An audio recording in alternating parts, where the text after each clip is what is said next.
Welcome to the Practice You podcast. My name is Elena Brower.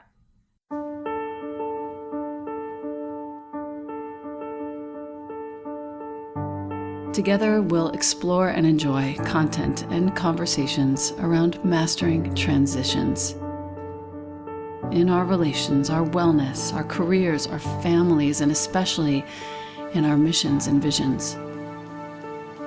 You are invited to learn and love and listen with me. Welcome to Practice You.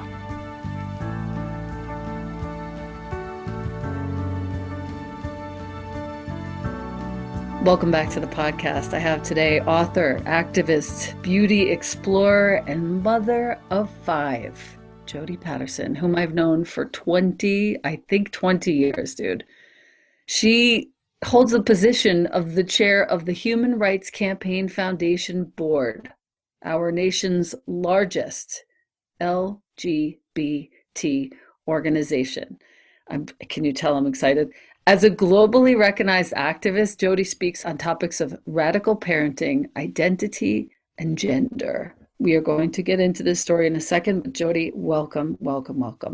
Hello. It's been years, like you said, a long time. Yeah. Yoga has how it started always, but I've wanted to Yeah. have you on the podcast forever, and now more than ever, I am just so thrilled and honored to have you here. And I'm going to jump right in as I do. Your son announced at the age of 3 that he wasn't a girl, he's a boy. Mm-hmm. And in that moment, you set out to inform yourself, shift your bias, change the way your entire community understands gender. And you chronicled that journey in your memoir, which I read voraciously in 2 days. It's called The Bold World, a memoir of family and transformation. The one and only Alice Walker hailed this book as marvelous. And literally the entire time I was reading your book, Jodie, I forgot about the pandemic. I forgot about myself. I forgot about my life. And the way in which you told your story is so inviting and so true and real and beautiful. And it makes the entire conversation turn from, oh, that is scary, different shit, to, wow, this is beautiful. This is exactly what I needed to understand.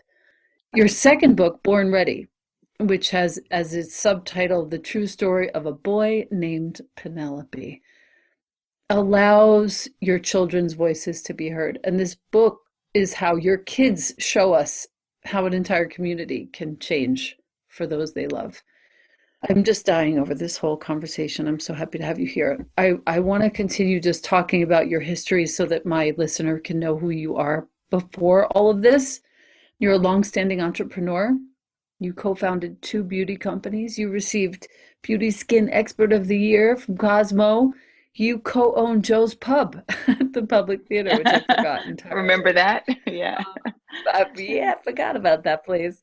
And along with the work you do with the Human Rights Campaign, you're also on Mount Sinai's Institute for Health Equity Research Task Force. I was just talking to Latham recently, too, about medical racism. Yeah. Holy God. You're also on the advisory board of the Ackerman Institute's Gender and Family Project. You're on Mount Sinai Center for Transgender Medicine and Surgery Advisory Board. Thank you.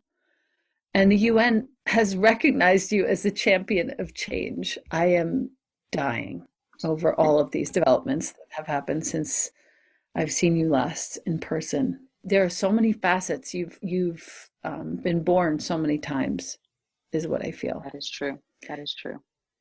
When you talk about There's that, one when you say quote, born so many times, I'm sorry, I don't want to yes. jump in, but that just No, stood go out ahead. to me. Go ahead. When you talk about being born so many times, I actually counted this out a few years ago, and I looked at looked at the last 25 years, and I just wanted to see what I had done because I was feeling so tired, right? But more so than just the regular tired. And so I counted 9 career changes, 18 homes, movement into new homes, 2 husbands, also the two ex-husbands, 5 children. And I wondered, why was I changing so much? Am I just an unsettled person? And I really thought about that. And I do think I rebirth a lot, quite often. Yes. To me, it's a Yes. great thing. It feels good. It's difficult. But in the aftermath of being reborn, I have this new vision. So you Mm, noticed something that I also noticed, rebirth. yes.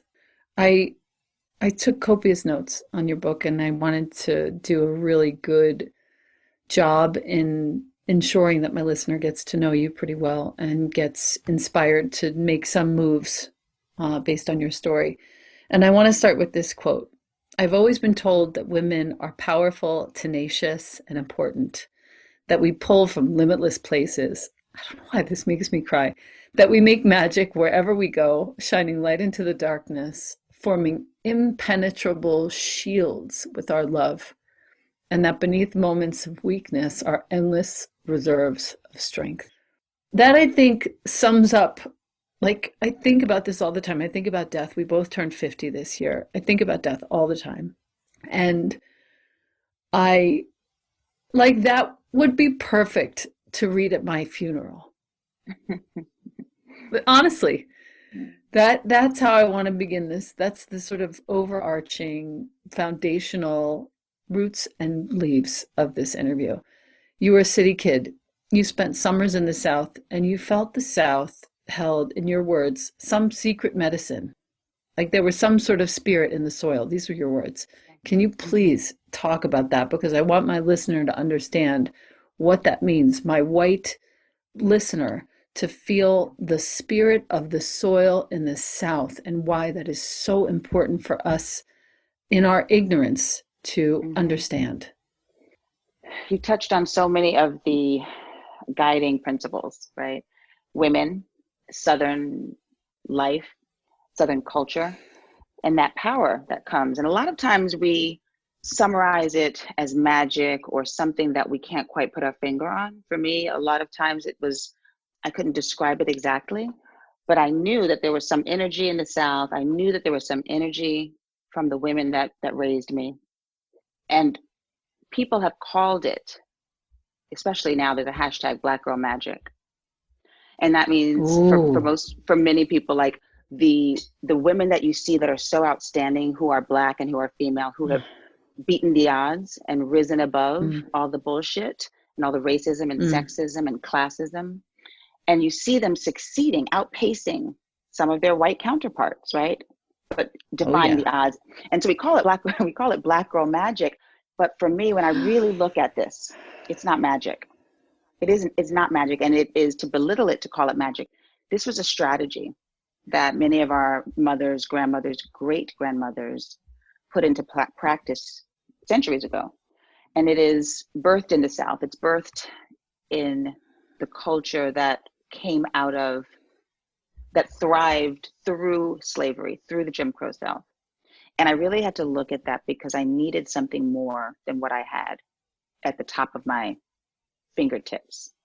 I needed something Mm, more that was deep inside of me. So I went back and I sat, which I always do when I go back home to my mom's house in Atlanta. I sat down on the floor and I looked at the pictures of the women who raised mm, me. mm. And I really tried to remember their lives, ponder. We don't spend enough time pondering on the women who came before us. No. And so I pondered on their lives, and I found that if they can surpass, then I can. If they can Yeah. change laws, then I can. And so that is something that pace in which you can sit and ponder oftentimes is found in the South. That pace of life gives you a moment to Yes. think. And then also what is This, around it's like you in this, the I South. can smell the sun. I can smell the Yes. sun and I can feel like the little dust motes in the air when you're sitting in that living room, in that sitting room And that in your is grandmother's exactly house. what it is. Yeah, there's this connection to, and it sounds very, ethereal, but there's a connection to the earth and the nature, which we are devoid of in the city in that same way. Yeah. But also it is the Yeah. proximity to people and to the history. We have to remember this history that is so forgotten or so repressed of Black women, sometimes often single Black women, but definitely leadership from Black women that can be found Mm. first birthed in our homes. Your grandmother was friends with James Baldwin. Is that what I came to understand? Yes, which Oh my now God. I know now, and she would tell me stories of the two of them. And I would linger on her words then, but even now more so, because Baldwin has become Ah, so a part of my, like literally my day-to-day writing and my thinking. He transcends yes, time. His words are just about the yes, entire human experience, coming from yes. opposition, through opposition, and striving, Yeah, thriving. yeah. Yeah. There's a particular quote about the white moderate that really has me Mm-hmm. dealing right now in a very serious Mm-hmm. way. You saw in your grandmother's face all the courage that you saw at the time when you were 43 and you were exhausted and you left the city and you went down south for a little while. And you learned at that time is, when you shared in the book about how your great grandmother Lurleen actually went to college, actually got her degree, credits toward her master's, and this was in the early 1900s. This was unheard of. Yeah.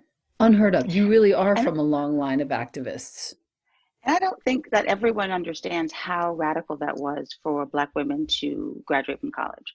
And not because we For were a less woman, a woman, for even a exactly. woman, period. Yeah. But especially a Black woman. And, clearly it was illegal for so long for us to read and write and learn. And then on top of the racism, there was the Mm. sexism and then the poverty that was forced upon the Black community. And then there was just a need for people to be hands-on working at home. And I look at this idea of like how women have been forced to be the labor of not only their families, but of the society. Like we wouldn't have Mm. the structures of our families or the structure of the society without the labor of women. And so when I look at the women in my family who labored through their families and labored through school and built an education and built a family, I just think, I just want to stop and notice that I want everyone to notice that. So yeah, Lurleen was an educated woman. Yeah. That was where it all sort of came together for me, and I really realized who you are. Mm. Um, Shortly after this, you started in the book about Penelope. Penelope had just told Mm-hmm. you that he was a boy, not a girl, as he was born. And then you first started coming to terms at that time with this using your, as you said in the book, your womanhood, your excellence, your blackness, your freedom. I just want to hold on those four words. You used your Mm-hmm. womanhood, your excellence, your blackness, and your freedom to Mm-hmm. come to terms with the fact that this human who was born a girl is actually a boy. Yeah. And it was your mother who had taught you about leaning in these words toward goodness. I can't even. There are so many It's quotes in here that I'm freaking I out can't about wait right to now. see your highlights in the book because you're reminding me. Of course, I've written it, I've lived it, I continue to live it. Mm. And then when you highlight certain sentences and words, even those four words, it just brings it back so much stronger for me because some of those words, although those words can take on different meaning for different people. Blackness, I mean, look at that. That Yes, could be a negative. Many people don't even want to say the word black. And I for me, this love was, it. oh, with a Ugh, capital B, I just, you know? with a capital B, it bears noting that since I was a very little girl, I had this beautiful friend called Tanya, and all I wanted to do was be Mhm. black. And we That's want all. I things, wanted her right? eyelashes, her skin, everything, her Yeah. hair. I wanted everything about her. And I wanted to be a chubby girl. Wait, total disclosure. I used to stand next to cars in the summertime with my bare legs and my shorts so that I could see what my legs would look like if they were bigger. Yeah. Not And I kidding. used to stand in front of the mirror, exactly, and imagine myself and take on the language that I thought a chubby girl would have and this Yes. posture. Yes. And a lot of Yes. times we want to be more than what we see in ourselves, and we have Mm, to really find that more. We have to find mm. more. The word excellence is the one that really brings tears to my eyes. There's something about that word. And I think Mm-hmm. it came up for a moment in some way with Jeff Burrows when I interviewed him for this podcast, Mm-hmm. our dear Love Jeff. friend. Love Jeff. So much silly. But excellence, like really to think about how it doesn't matter what color you are, my listener. Think about Right. how you can practice excellence. Think about how you can instill in your child excellence. Mm-hmm. What does that mean to you? And how did your mother teach that to you? she taught it in the way that she taught Blackness as well. And so Mm. there was never a mantra, you are Black, or you are excellent, or you are better than, or you are, but it was in the art that was hanging in our house. It was in the conversation at the dinner table. It was in the way she touched us, the songs that she sang to us, even the fairy tales. So we grew up on the classic fairy tales, Rapunzel, etc. But she remixed those fairy tales to establish us as the central character. So Rapunzel had cornrows. All of the kings had afros. The princesses were dark Wow. skinned. And she just Oh, imagined a world and reimagined a world where where they were Black people, and there were folks who survived and thrived and triumphed, folks who were free. Perhaps they didn't start free, but they emerged into freedom. So she was really creating a world. Excellence for me is, when I think of Black excellence, I think of dinner time, which is a strange relationship for most people. But for us, much of the growing of our family happened at the dinner table. So I thought, when we were talking about Roberta Flack, who's a famous singer, I thought we were talking the about my best. aunt. I thought she was my aunt for many years because of the way that we Oh my spoke God. about our icons. We spoke about them in a very familiar family way. So excellence is almost like it was breathed into us, not as better than, but as solid, as unified, and as triumphant. I think that's the difference. Beautiful. Yeah. Yep. Other And influences of color that were mentioned too. Oh, sorry. Go ahead. Go ahead. I was just thinking, also it's my family demonstrated a lot of what they were trying to convey. We didn't have a lot of lectures, but we had a lot of demonstrations. So when I think of, how do I interpret excellence? And I see my grandmother, Gloria, Mm. who was raised in the South. She came up through the Jim Crow South, and as a teacher, she was suing hospitals and school boards in the segregated South, and she won those court cases. She was Wow. accused of being a communist, accused of being a bad person, accused of being crazy, and fired from her jobs. She was jailed dozens of times. She continued on, became a tenured professor, worked at Emory, worked at Clark Atlanta University. She's a woman who sought out love year after year. She married 5 times. One man she married twice. So Wow. when I think of Dude. excellence, I think of this, like, just determination, also perseverance. And she never told me a lecture with pie charts and Venn diagrams about how to be excellent, but she showed me and she demonstrated to us that we move Yeah. through life, through it. We keep moving through it. Yep. Mhm. Such good medicine right now. The other Yeah. influences of color, Faith Ringgold, whose work I finally got to see in Europe, a giant show last year. Nina Simone, James Baldwin, of course. I made a note about how your parents gave you the notion to, quote, think in numbers rather than separately. And Yeah. this really struck me. I wrote it down. You're part of a greater whole, which was inculcated in you even as you grew up in a predominantly white neighborhood, in a predominantly white private school. Every weekend, they would drive you to Harlem and drop into the all black neighborhood. And this taught you that there, in this paraphrasing, that there are so many different kinds of black people Mm-hmm. and how to flow with anyone, how to talk to anyone. So the weekends in Harlem were, and it's funny when it sounds like, when I say weekends in Harlem, it almost sounds separate from everyday life, and it didn't feel that way. So sometimes it was on the weekend, sometimes Right. it was all summer. We really were moving from the Okay. Upper West Side on 81st Street to Harlem, to the South Bronx. My father really wanted us to flow in all Mm, neighborhoods. And he would say, mm. baby girl, walk into any joint like you own the joint. Walk into any room like you Wow. own the joint. Because he wanted us, especially as Black Wow. girls, to never fear white people, poor Black people, rich Black people, and Mm, to have relevance in all communities. And so we would drive uptown to a place called the Armory. Well, it's technically called the Armory. It's an armory, and it has tennis courts. And then outside, they had outdoor tennis courts that we called the Jungle.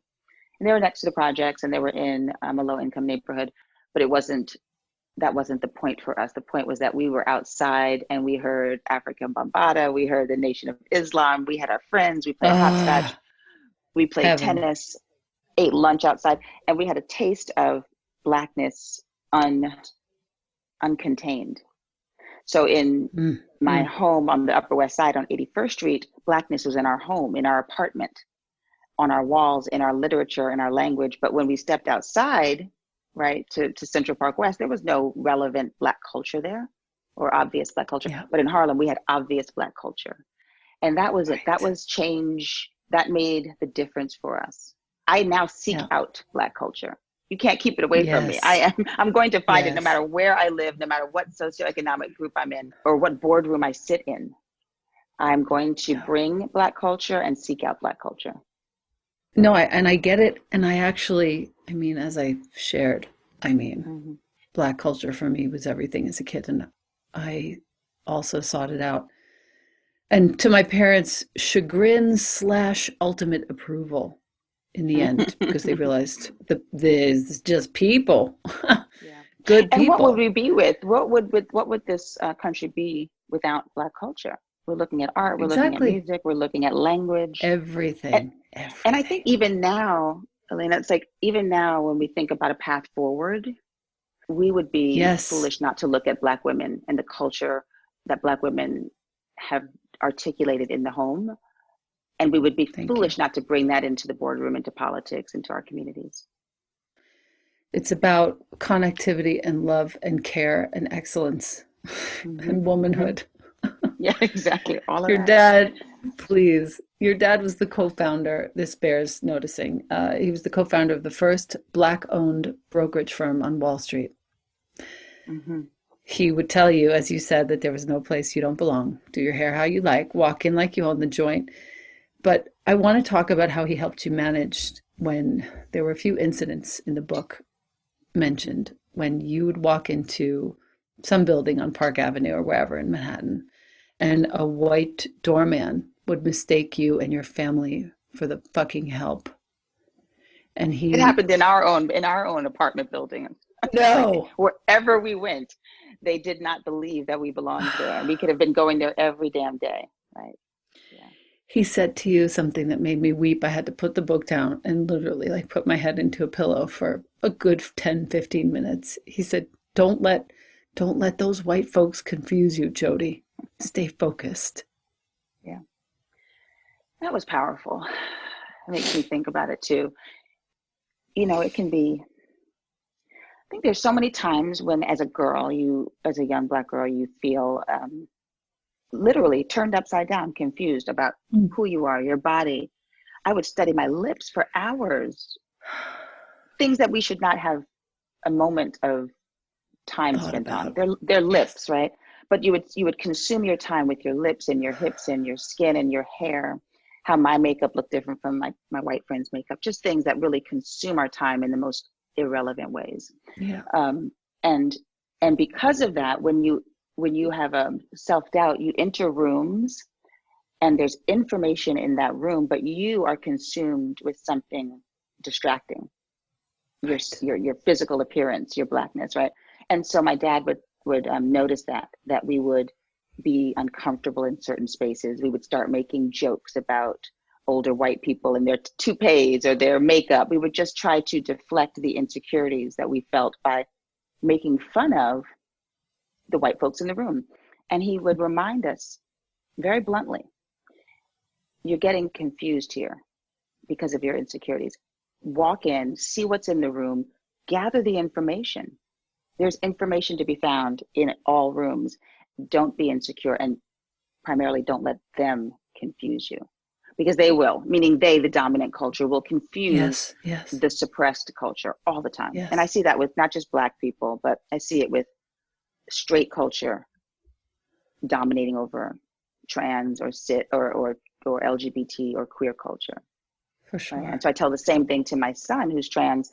You walk in the room, walk in like you own the joint. Don't let cisgender people, straight people confuse you. You are who you Right. are. You own the joint. Yeah. Wow. Throughout your childhood, I also noted that you were the one who sort of held the order Mm. in the home, in the family. Your sister ended up changing the dynamic drastically at a certain point. Your parents grew apart. You found downtown, you found Nels. I nearly died. Yeah. So many That memories in that that place. whole world, right? I Jessica have, and Lana. yes. I mean, I'm sitting in that space when I say the word, having a Yeah. mojito. Those mojitos. Oh, The time you spent at Spelman, though, really sort of took everything that you were learning as a child and brought everything to the forefront. I'll never forget this line. Shifting to white cashmere and your grandma's beige hatchback hoopty. Like, the South, you know, okay. there's like this. So there's this really this warmth to the South and this history to the South, but then there's also a side of the South that is more challenging. Which when I entered Spelman College, which is in Atlanta, an historically Black college, it was the pinnacle of Southern ladiness, Mm, ladiness, right? We had white dresses and we had white gloves. We had a curfew. Everyone pretty much had their hair done and their nails done. And I'm coming from Manhattan downtown club scene where we wear Doc Martens and ripped t-shirts and maybe some fake pearls like Madonna. And we are intentionally a hodgepodge of looks. Whereas in the South, when I stepped on that campus, they thought I was so strange. And I with had to figure your out boots. with my boots and my ripped up, look. But that was the first, and I sort of got quiet when I first stepped into Spelman. I got really Yeah. scared. I thought maybe they're not going to, maybe I'm not excellent like they are. Yeah. Maybe I'm not a Yeah. part of this Black excellence. And I had to move myself through that, like that transitional period of judging the Black women at Spelman based on their nails and their hair and their Yeah. outfits, Perfect. the perfection. And I had Yeah. to move through that and like find some value in that, which I found a lot of value, and some value in the New York City culture. And I've become obviously a mix of both Southern and Northern Sure. forever. Dr. Cole ended up taking over Spelman Mm-hmm. and she turned it all around. She prioritized activism over the white gloves. She gave you and the whole student body, I reckon, education, marriage, and activism. Those three Yeah, priorities, I guess. yeah. The one image of you sitting in the hall or you standing in the hall and she was in her kente cloth and she would touch your Mm-hmm. face Mm-hmm.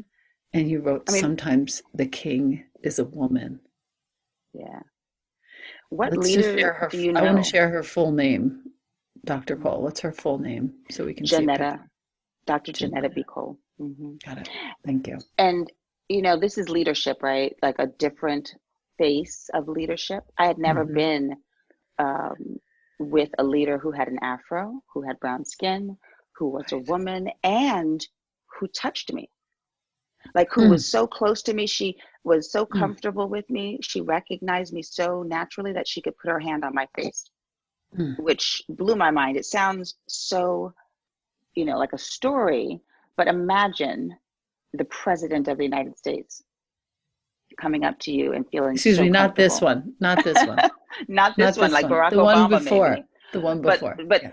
right, and Dr. Cole was our president, not of a university, but she was our cultural president, Yes. not just of the university. And so, with that type of high leadership, for her to have no barriers between her and myself was like mind blowing. I'd never never been led by someone like that, other than the women in my family, and that shaped me. I will. Yeah. And this is the interesting thing. I didn't even want to go to Spelman. I wanted to go to the schools that my friends were going to: Smith, Mount Yes. Holyoke, Yes. Yes. Vassar, Wesleyan. And my dad said, nope. Well, he said, you can do anything you want. You can go anywhere you want, but I will pay only for a Black college. Ooh. And I thought, oh shit, I guess I gotta go there. Turned out to be the Yep. best decision of my life. No, well, I mean, Maya Angelou commencement speech, excuse me. Yeah, yeah. And she, it was a series of women. This is why it's so important. If we invite women into our spaces, if powerful people invite women into our spaces, I mean, universities, boardrooms, startup companies, hospitals, we will get the information that Alice Walker has and Dr. Maya Angelou had and Toni Morrison had. And there are other women out there. They have not all passed away. So we have to invite them in and hear what they have to say. Dr. Maya Angelou said to us something I'll never forget at the commencement speech. She said, "You are already paid for. You do not have to pay for yourselves." Don't have to pay for yourselves. It's done." And I didn't know what that meant. I sat with that. And she was saying what my dad was teaching me about Pan-Africanism, about thinking in numbers. We've done this. The aunties and the great grandmothers Mm. have done this for you. So you are here, own it, and don't waste it, and then do it for the next, right? Like it was powerful at the She commencement said, speech. she went on to say that when you walk into an office, you do not walk alone, and you bring everyone that has loved you with you. Yeah. Bring your aunties. Bring your And that aunties. and that's a funny thing because I have found myself over the past 5 years entering office spaces and boardrooms more than ever, stages with 5,000 people in the audience, and I have to bring my aunties with me. Literally, I That's look at them right. before I get on stage, bring them That's right. in, and drape them around me, mimic their Yep. personalities sometimes, Yep. Yep. um, and that's like that idea of when people say, "God, she just has something about her." Oh no, no, it's the aunties that you're seeing. It's everybody who's walking with me. In closing, she said, quote, "However I am perceived or deceived, lay aside your fears that I will be undone, for I shall Mhm. not be moved."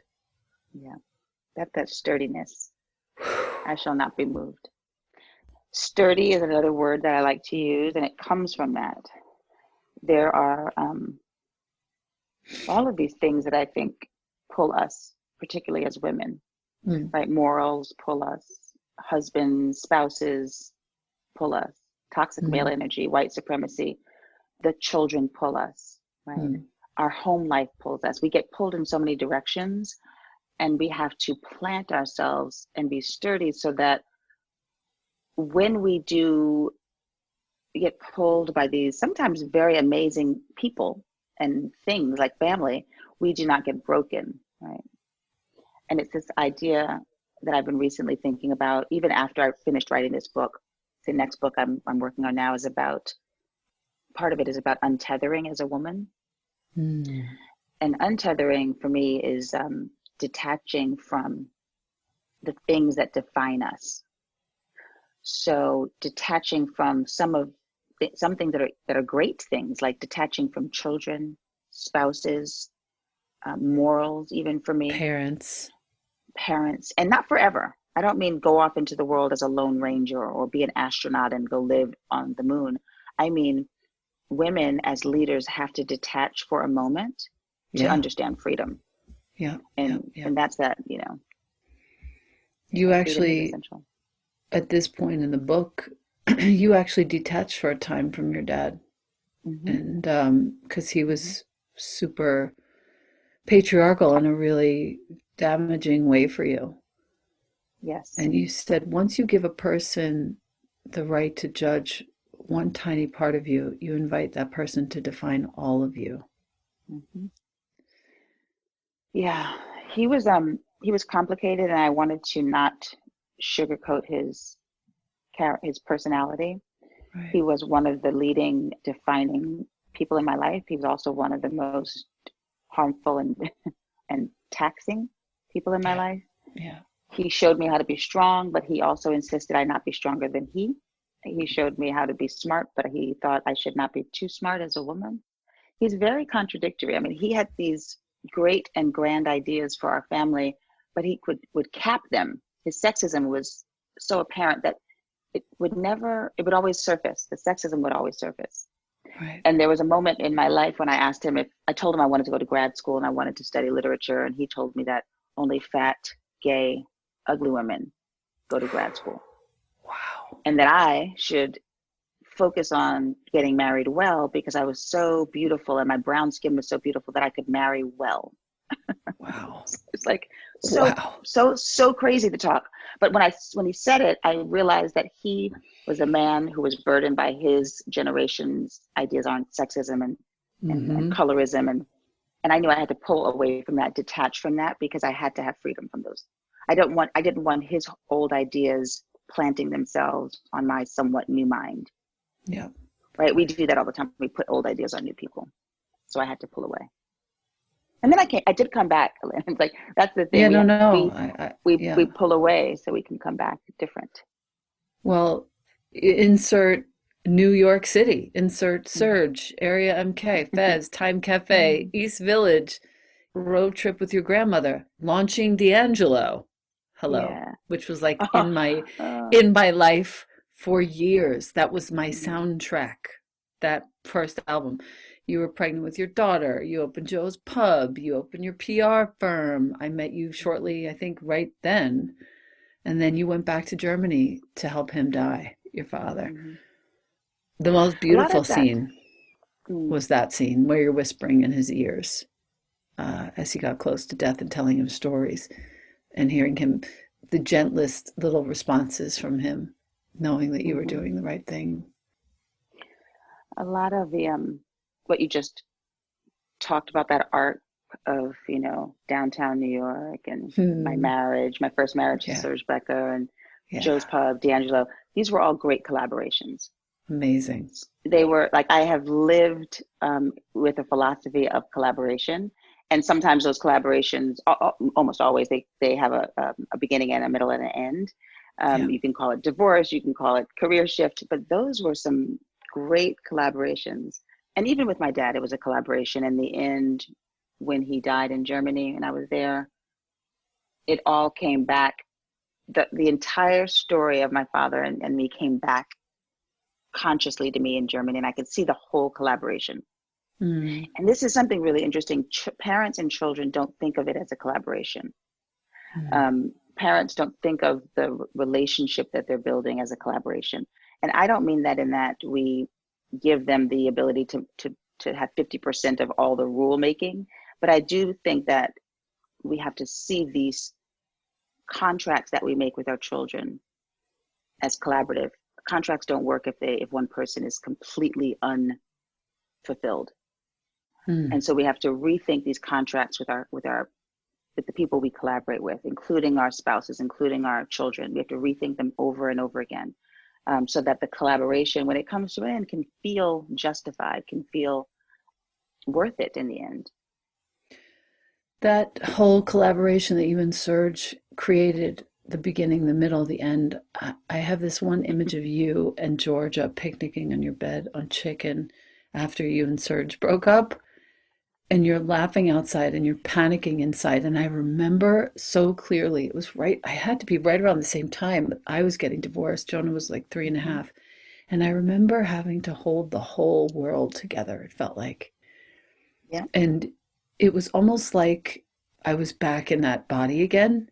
And so I want to Mm-hmm. thank you specifically for that whole description because it helped me heal that within myself, just reading your story of that You moment. make it's like you make these moments.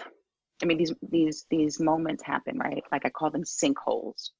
When the earth opens up, it splits, you drop. Mm, And the sinkhole or the fissure of life is something that we as women never acknowledge as a part of life. We, in fact, don't even want to believe, we're not raised to believe that fissures happen.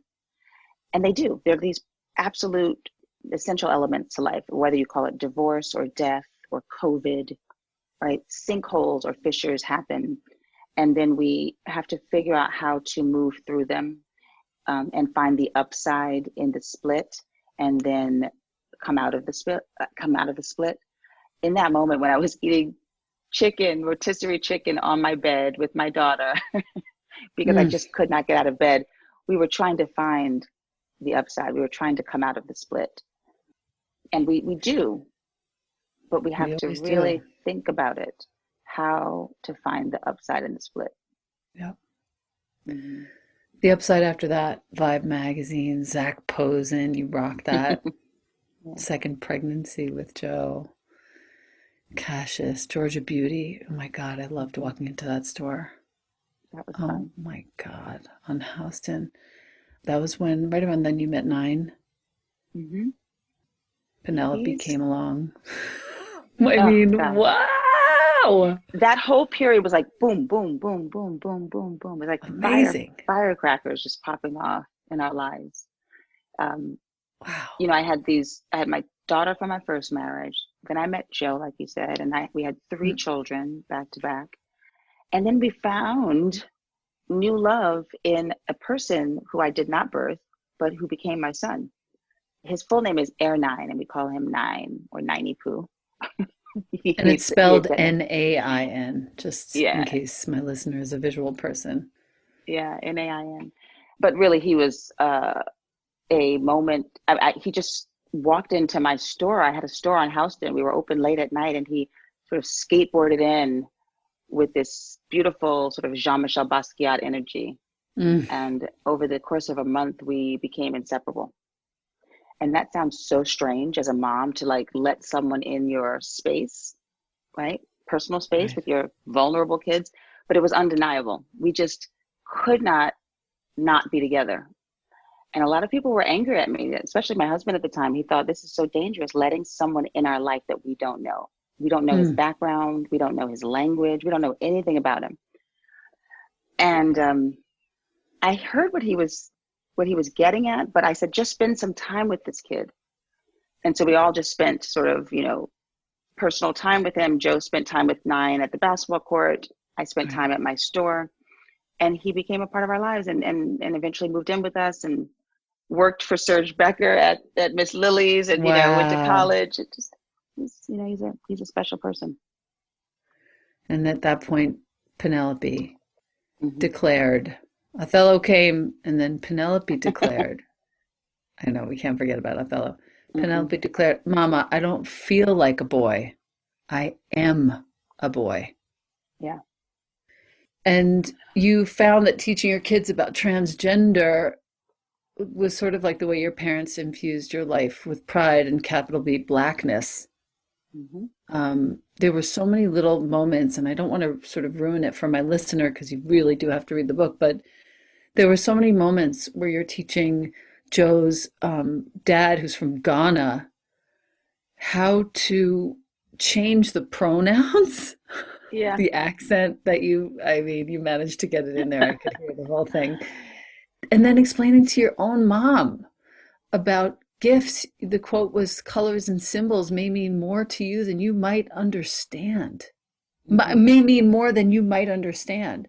Meaning, like you have a girl called Penelope, you buy pink hangers, you show her the dresses, and she chooses the Spider-Man toothbrush. And this is how it goes down. You ended up finding a trans girl who became the de facto advisor to your family, Jazz. Jazz Jennings. Yeah. And I want to backtrack a bit. Like, Please. you know, and I'm so glad you gave the full description of my life up until the point Penelope says, I am not a girl.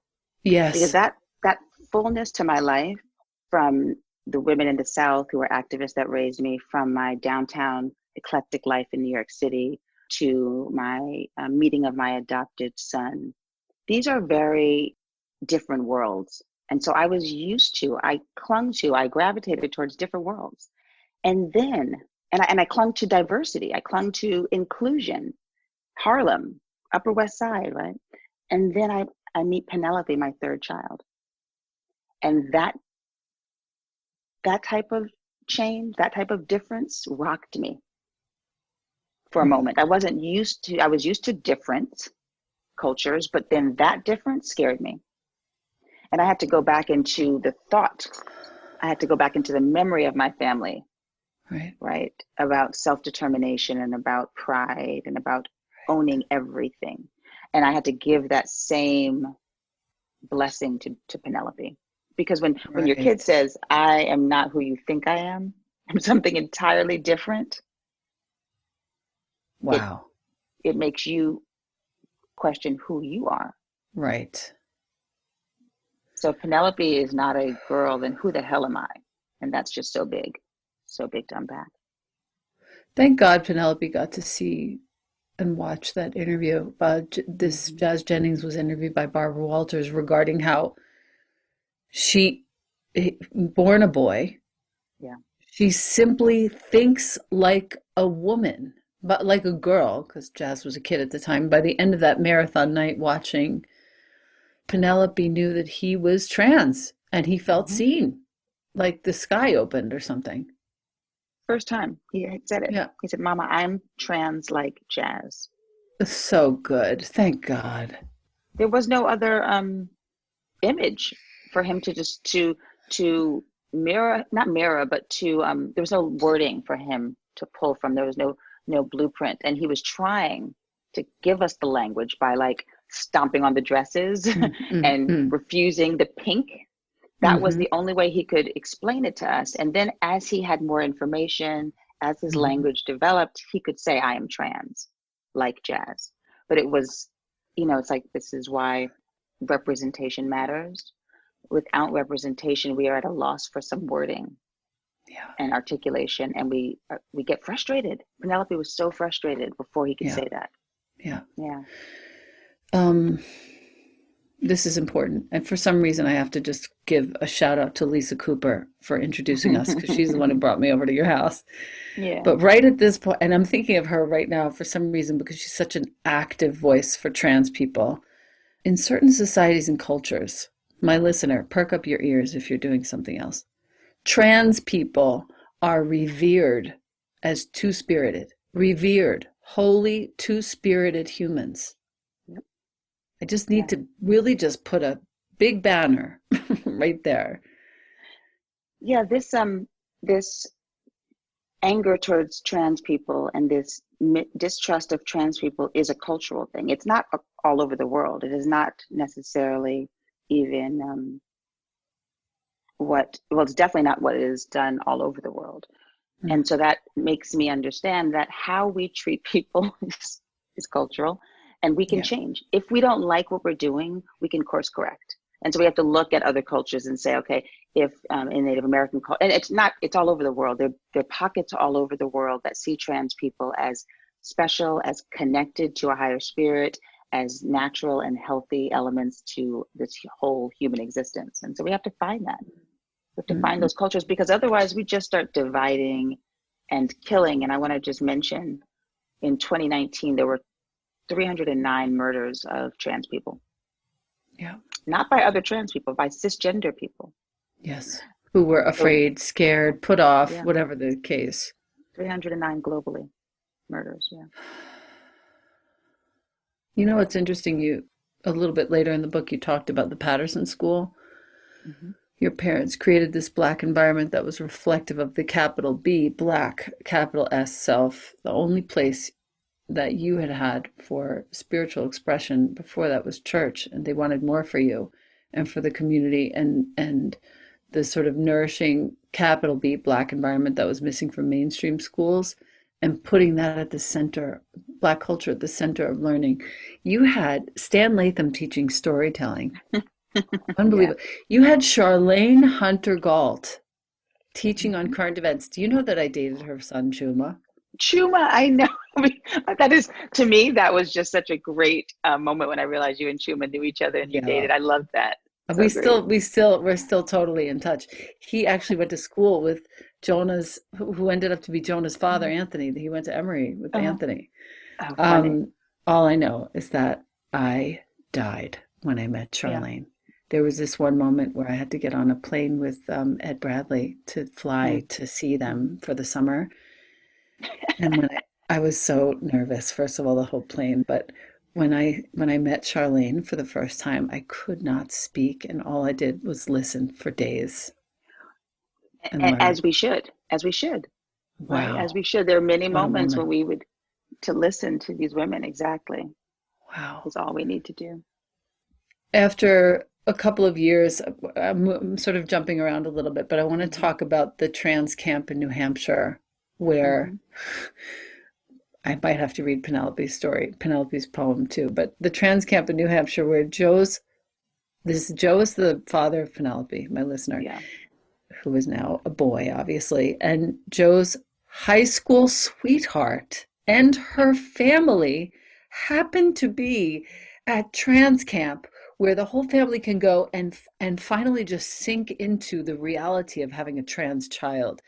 There is Joe's high school sweetheart and her family sitting at the next table.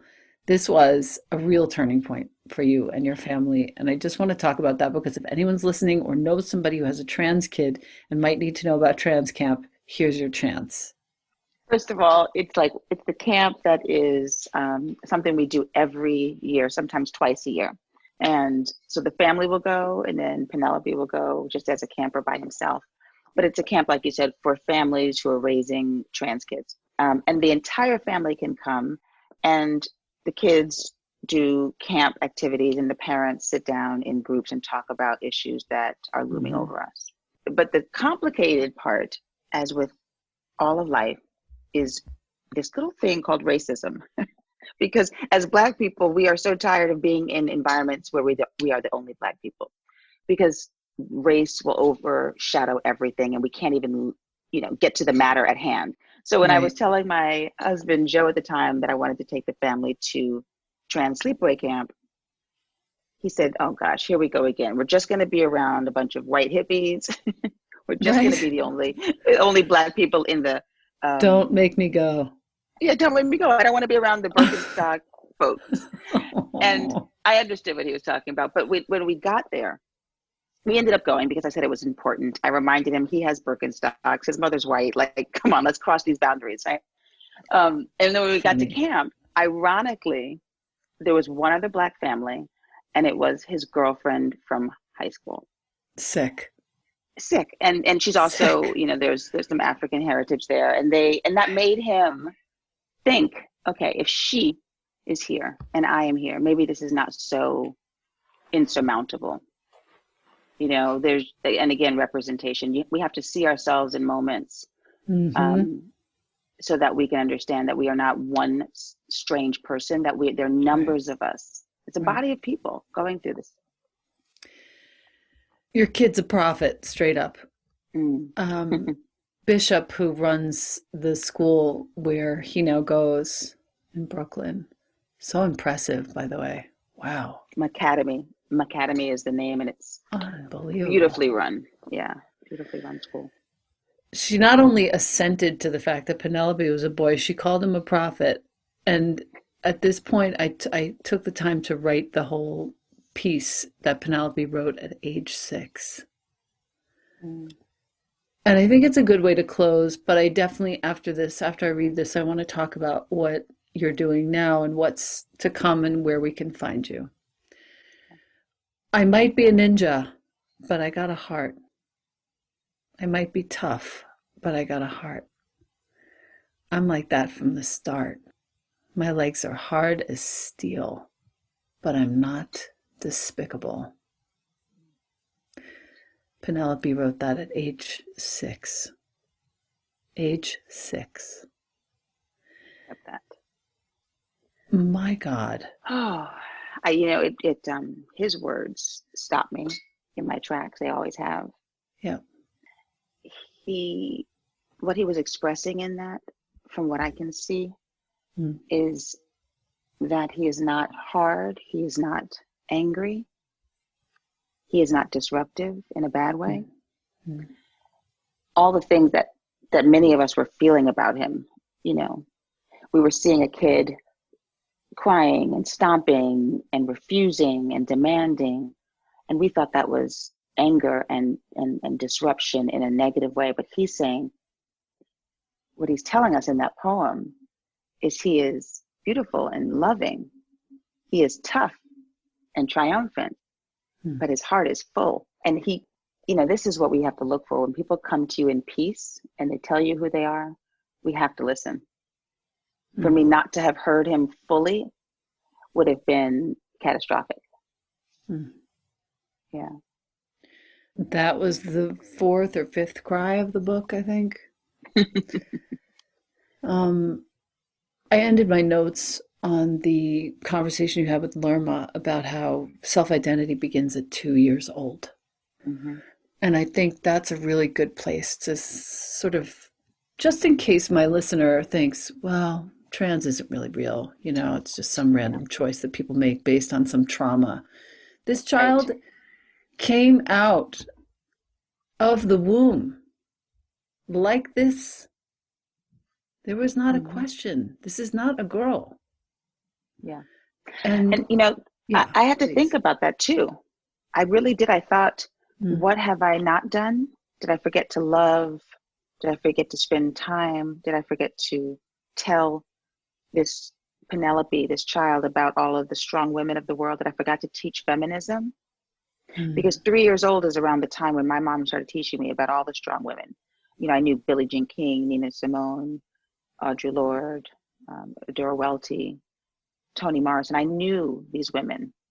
mm. And I thought maybe I've forgotten to talk about feminism to Penelope. Maybe Penelope is rejecting being seen as a weak girl and wants to be seen as tough. So I thought, maybe she's picking toughness. Mm. And I said, okay, baby, however you feel is fine. And Penelope said, no, mama, I don't feel like a boy. I am a boy. So feeling versus being are two separate things. Right. And Penelope needed me to hear that. So when you look at, here's a little bit of the science, the brain for all of us, not just trans people, but for every human, starts to develop identity at around 3, then another time around preteen, and then another time around young adult. There are moments of identity development that the brain goes through, placing the person in relationship to the world. So at 3 is when it happens. Penelope was very verbal. Penelope was expressive. Penelope conveyed something to me at 3 that I did not encourage. In fact, I tried to make Penelope into a girl. I tried to Mm. keep saying, you are a beautiful girl, you are a strong girl. And the more I said that, the sadder Penelope became. So Mm. it wasn't overnight that I just said, oh, we're trans, we're a trans family, Penelope's a trans boy. I still drilled down in this idea that Penelope was a great, strong girl. And Mm. that just didn't work. And Penelope said, I don't want tomorrow to come, mama, because tomorrow I'll look like you. That's when I said, I don't care what I thought, right? If Penelope's not going to make it, it's not worth it. And I changed the language. Right. You change the language. And I want to just go back to one thing you said about Yeah. Penelope's grandfather, who's from Ghana. And he was coming to live with us from Ghana. And he's very traditional in his ways, very Right. educated and also very traditional. And he wasn't going to get Penelope as trans. He wasn't going to understand transgender reality. And so we came in through the back door and just asked him to use the pronoun he instead of the pronoun she. And for him, being educated, speaking multiple languages, he thought that was easy peasy. He said, no problem, I can use he, because in his language of Twi, which they speak in Ghana, they don't even use gender pronouns. So that didn't have a connotation for him.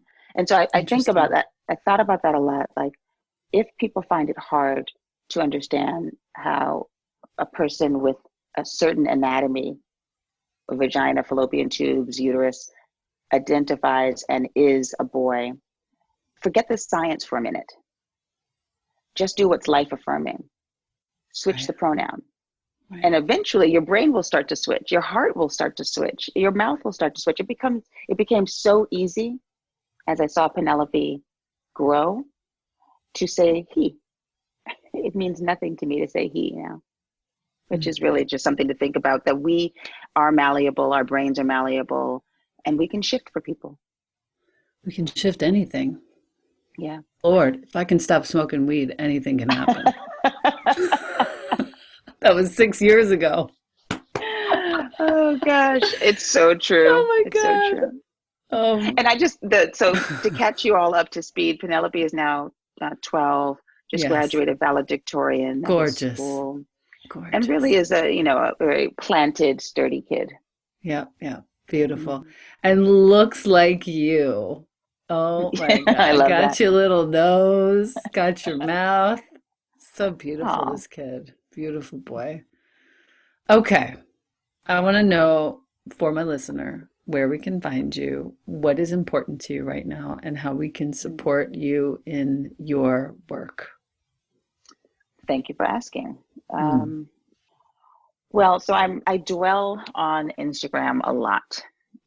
It has been a way for us as a family, for me as an activist, to cross boundaries, Mhm. cross cultures. A lot of the women that I speak with don't have trans kids, but through Instagram they can find relevance in my family and in my voice. So Instagram is Jodie Patterson. The book that I wrote is The Bold World. It can be, you know, you go to Amazon, you can download the audio book that's my voice speaking. You can also pre-order my children's book, which is a picture book called Born Ready, The True Story of a Boy Named Penelope, also on Amazon. Mm. And what's important to me, I do a lot of work with the Human Rights Campaign. It's our largest LGBT organization. I'm the chair of the board foundation. And that is a place, if you want information, if you want to dig in, if you want to support some of the programs that really have saved our family, HRC, the Human Rights Campaign, is a great place to land. There's also, and that's a national organization. There's this great, a smaller organization, powerful in its own way, Points of Pride. And we give free chest binders to gender nonconforming people who want them. We offer tens of thousands of dollars in scholarships and financial aid. We touch many different countries, and we support the trans community in very tangible ways, helping them just to navigate in their daily lives. You know, like, how do I get from point A to B, from my house to my office to the grocery store, without people gawking at me and hurting me, right? So Points of Pride and HRC are phenomenal. And then there's just one other organization that I love. It's called the Ackerman Institute, and that is for the family, right? So the Ackerman Institute Gender and Family Project helps the entire family navigate being different. And that, you know, that's a hard point. And you're on the board of that Yeah, institute.